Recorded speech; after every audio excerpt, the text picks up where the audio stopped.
Hello, everyone. Welcome back to the Round No.1 YouTube channel. This is Michael speaking. The long weekend is officially behind us. You're back to work, I'm back to work, and the grind has resumed. But don't worry, we got a massive wrestling weekend ahead to look forward to. On Sunday, WWE brings us Clash in Italy, and on Saturday, AAA delivers a huge mask versus mask match between El Grande Americano and the so-called original El Grande Americano at AAA Night of the Greats. So today's show is stacked. You'll be getting my Clash in Italy predictions, my mask versus mask predictions, and also where I believe Night 1 of TripleMania will take place. So let's open up the show on where I think TripleMania Night 1 will take place.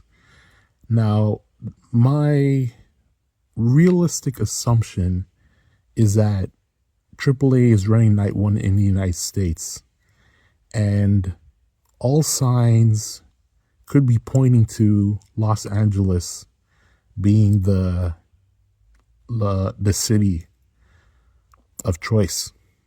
AAA has history there, they've run shows there, and the Mexican-American fan base is massive in Los Angeles. But here's the thing. If Los Angeles was the plan, it would have been announced already. The fact that it wasn't tells you TKO is exploring new markets, and that makes sense. TripleMania is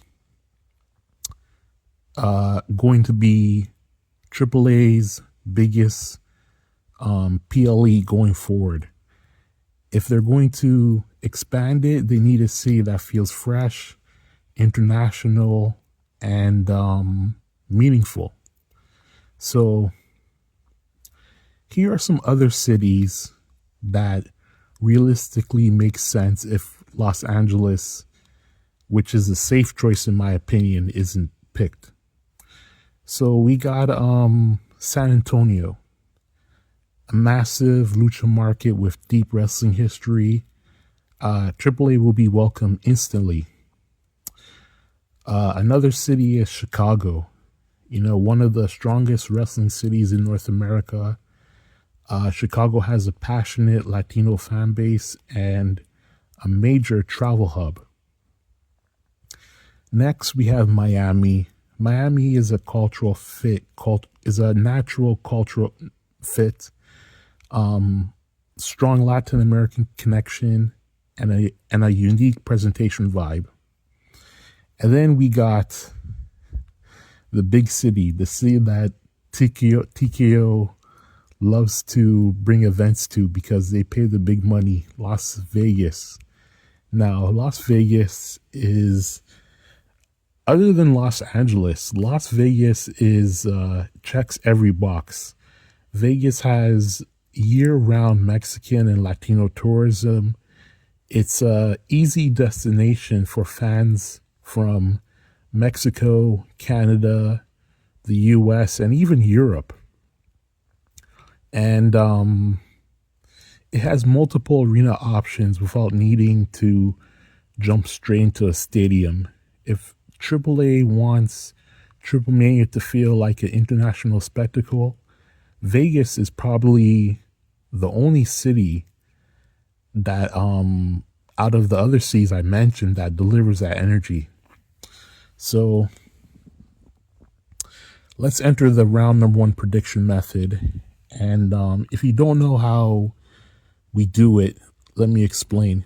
I'm going to give you my personal pick, and then I'm going to give you my realistic pick.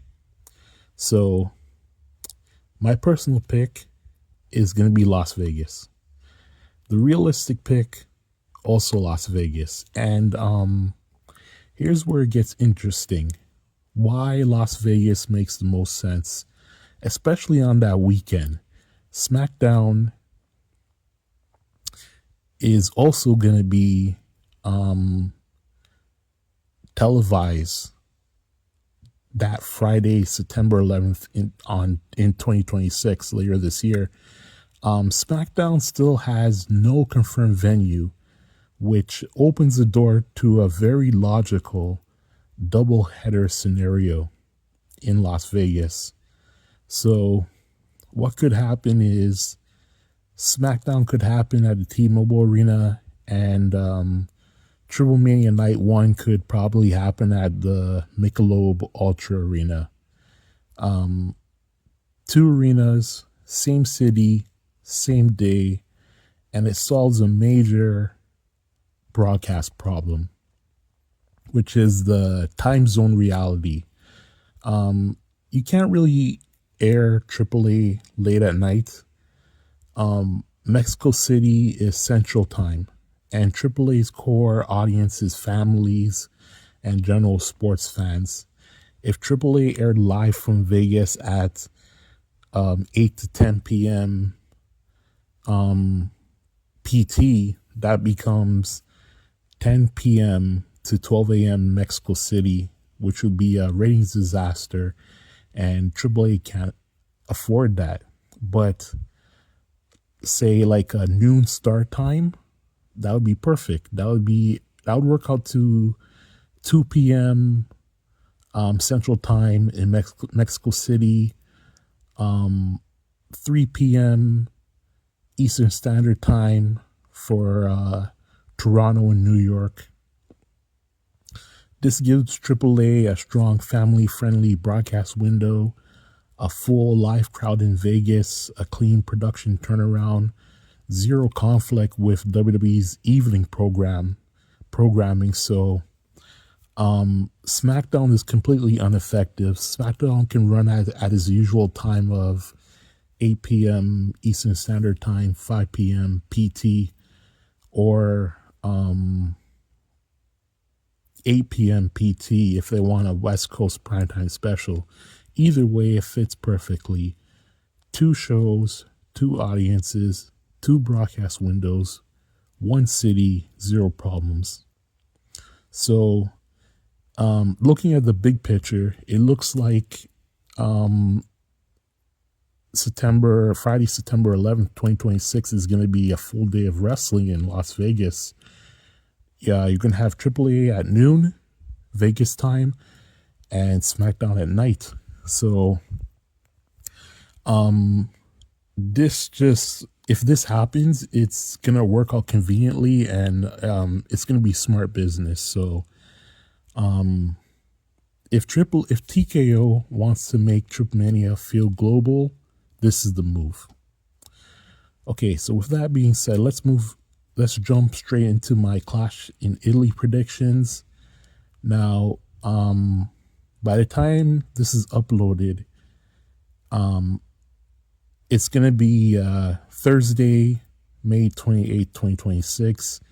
And WWE has announced 5 matches so far. If more get added, you'll get the rest of my predictions in the weekend update here on the Round No.1 YouTube channel on YouTube. So as of now, this is the current and final match card that we know of so far. We have the World Heavyweight Champion Roman Reigns versus Jacob Fatu, Tribal Combat. We have the WWE Champion Cody Rhodes versus Gunther, the WWE Women's Champion Rhea Ripley versus Jade Cargill, Women's Intercontinental Champion Becky Lynch versus Sol Ruka, Obafemi versus Brock Lesnar. So let's enter the Round No.1 prediction method again. Now this time, for every match, I'll break it down like this. Who should win and who will likely win? Obafemi versus Brock Lesnar. Who should win? I say Obafemi should win. Who will likely win? Again, Obafemi. Now, Obafemi is clearly one of Triple H's personal projects, and I don't mean that in a bad way. I mean, Triple H is building this man brick by brick on the main roster, testing him against sharks to see if he sinks or swims, and so far, Oba is out here swimming laps around the deep end. He went to a no contest with current WWE champion Cody Rhodes. He dominated Brock Lesnar at WrestleMania 42.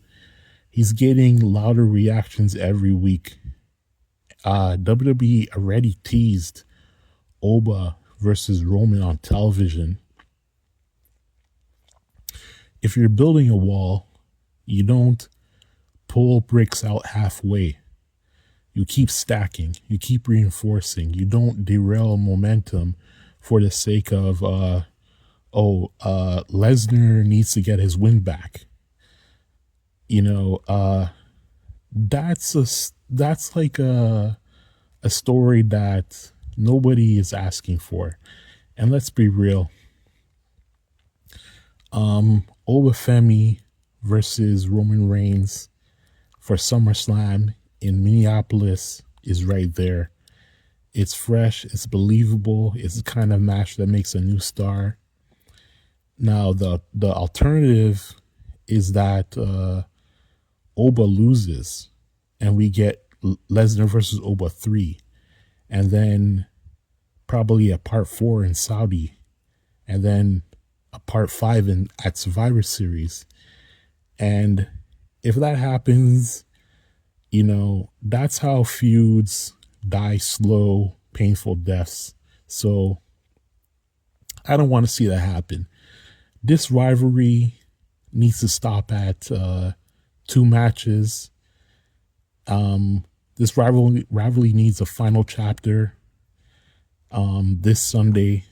And the only chapter that makes sense is Obafemi standing tall and moving on to the world title scene. Okay, next up, the World Heavyweight Championship match between Roman Reigns and Jacob Fatu. Who should win? I think Jacob Fatu should win.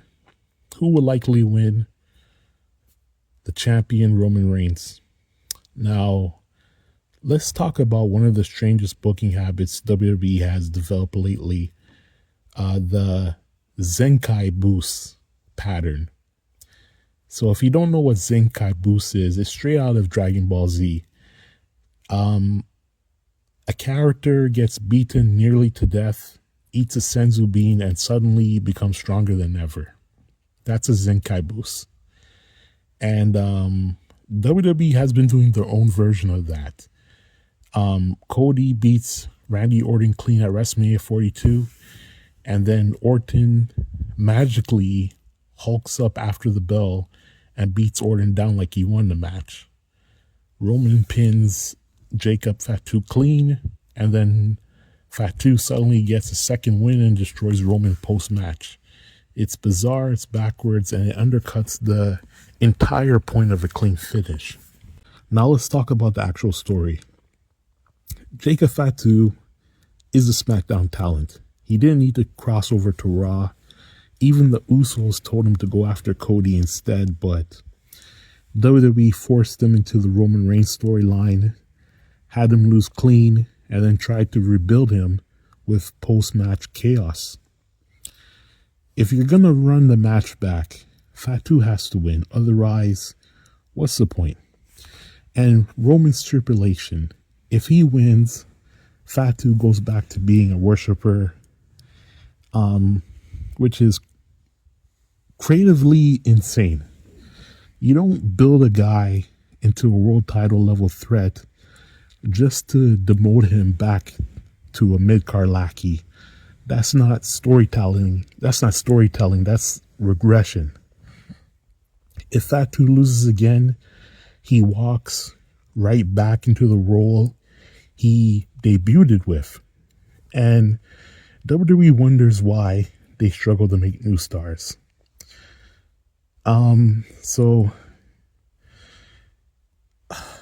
Man, I don't know. With this match, like I said before, Fatu's my pick. They'll probably go with Reigns. And if they go with Reigns, it's going to destroy Fatu. And then we're going to be having the discussion why new stars can't break through. Okay, let's move on. The WWE Championship match, Cody Rhodes versus Gunther. Now, who should win? I think Gunther should win. Who would likely win? Probably Cody Rhodes. Now, let me be blunt. Gunther should win this match, not because Cody's a bad champion. He's not. Cody's a great champion, but Gunther is the kind of talent you build entire era around. He's currently the most protected wrestler of the last, let's say, 2 years. He's the longest reigning Intercontinental Champion in history. He's the only guy in the roster who feels like he could believably take the title off of Cody without the crowd turning on the decision. But here's the problem. I don't think WWE's ready to take the belt off Cody yet. Cody's still in the middle of his heroic Babyface World Tour title run.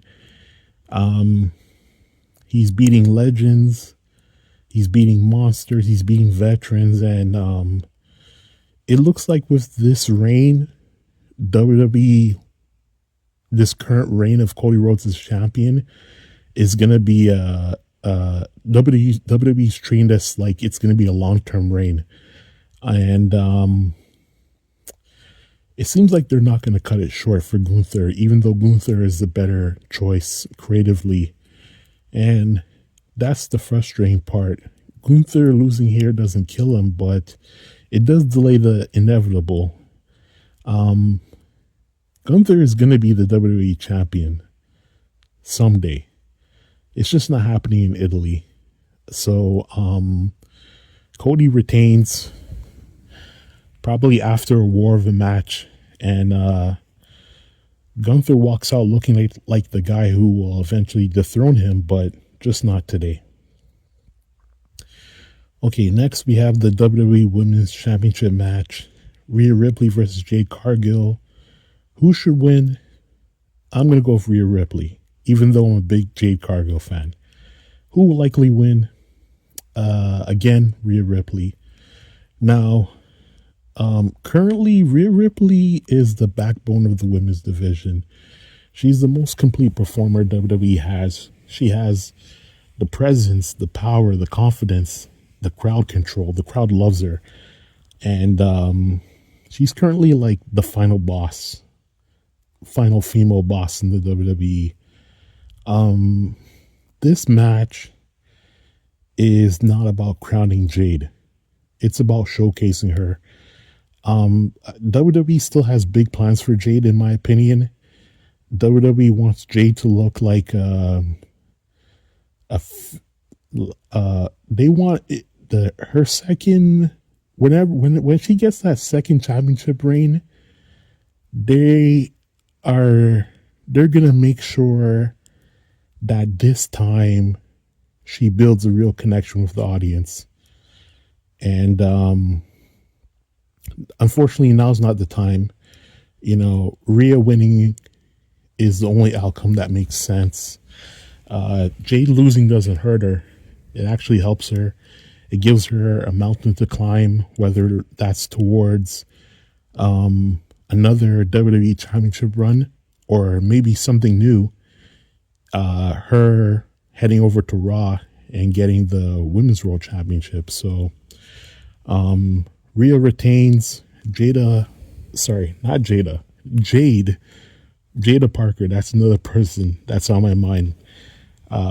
She's going to be great when she hits the main roster. But anyways, Jade looks like a million bucks, and in this match, and the division stays stable.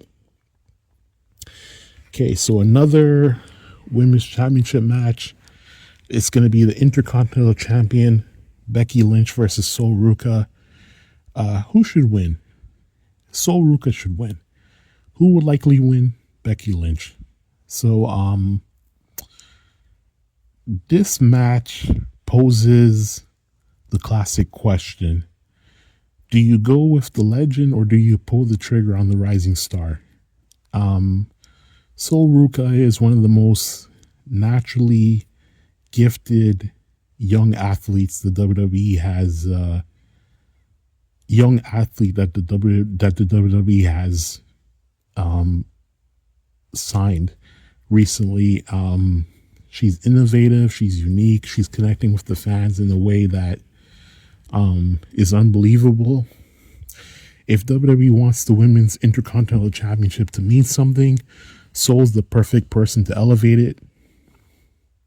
But I don't think WWE is having Sol Ruca beat Becky Lynch clean in a mid-card title match on an international PLE. I don't think they're doing it. The title change, if it's coming, is happening on US soil. It's happening at SummerSlam. So, with that being said, Sol Ruca should win. Becky will probably win in Italy. Expect a strong match. Expect Sol to shine. And expect Becky to walk out with the title. Now, let's head over to AAA. They have a big event this Saturday. The English translation of this event, I said it before, is Night of the Greats. That's not the official English translation. It's basically what I think would be the correct English translation for the event.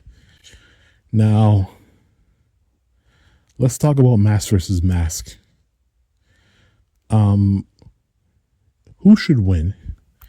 I think El Grande Americano, which is the Kaiser version, should win. Who would likely win? It's gonna be the original El Grande Americano, which is the Chad Gable version. Now, El Grande Americano, the Kaiser version, has become a homegrown, heavily marketed, family-friendly, I think family-friendly because he's swearing in Spanish, but maybe it's considered, but the kids love it and the parents love it. You can see in the crowd.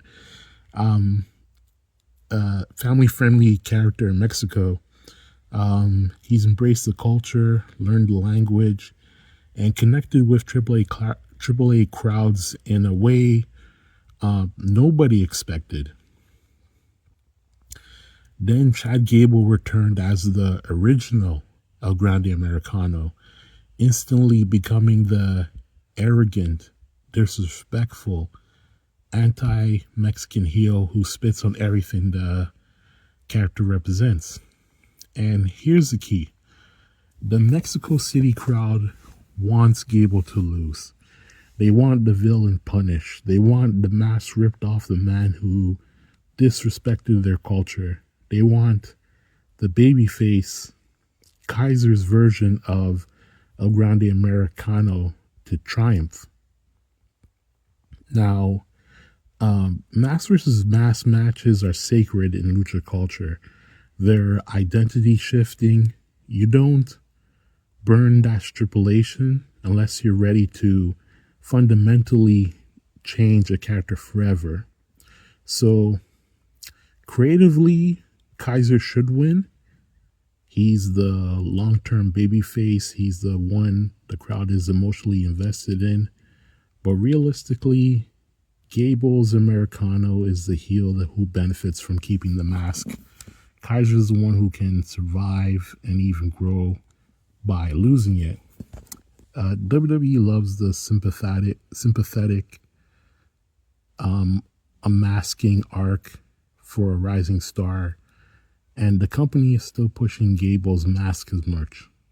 And unmasked Kaiser, sympathetic, talented, and finally free might be the bigger long-term play. So with this match, expect theatrics, expect emotion, expect the commentary team, the English and Spanish commentary team to treat this like life or death. But expect the original El Grande Americano to win and keep the mask.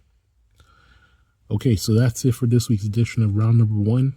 We'll see you this weekend with another edition covering the results of Clash in Italy the results of Mask versus Mask. We're also going to be covering the latest news on Sukiban Wrestling, and also the big news story this week. New Japan Pro Wrestling's moved from Bushiroad to Cyber Agent and TV Asahi. So you'll get that and whatever else the Wrestling World throws at us next. So see you on the weekend.